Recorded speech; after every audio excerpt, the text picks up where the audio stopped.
Betapa banyak di antara kita yang hidup tanpa kesadaran utuh, berjalan tanpa tahu sebenar-benarnya tujuan.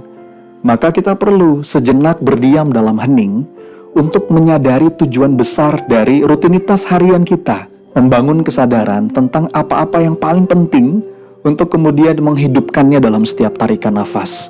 Kita harus berani memilih, kita harus berani memutuskan untuk tidak melakukan hal-hal yang kita anggap tidak penting. Kita bebaskan diri kita dari perasaan khawatir, gelisah, dan menyesal untuk hal-hal yang tidak kita pilih. Ini adalah sebuah upaya untuk belajar menghargai hidup. Karena memang tidak semua harus kita lakukan. If everything is important, then nothing is. Kalau semua kita anggap penting, itu berarti nggak ada yang benar-benar penting. Jadi, menetapkan tujuan dan prioritas hidup ini adalah fondasi untuk bisa menjalani hidup dengan hati yang damai, bukan hidup dengan hati yang penuh kebingungan dan stressful. Jangan sampai kita melewatkan dan mengabaikan hal-hal penting dalam hidup hanya untuk mengejar sesuatu yang kita anggap sebagai puncak kejayaan, tapi di ujung jalan kita baru sadar dengan penuh penyesalan karena ternyata kita sudah kehilangan yang terpenting dari itu semua. We only get one life. Kita hanya diberikan kesempatan hidup di dunia ini sekali dan sebentar.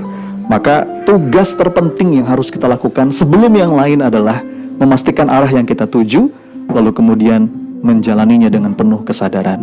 Innalillah wa inna ilaihi raji'un. Kita ini milik Allah, datang dari Allah dan akan kembali kepada Allah.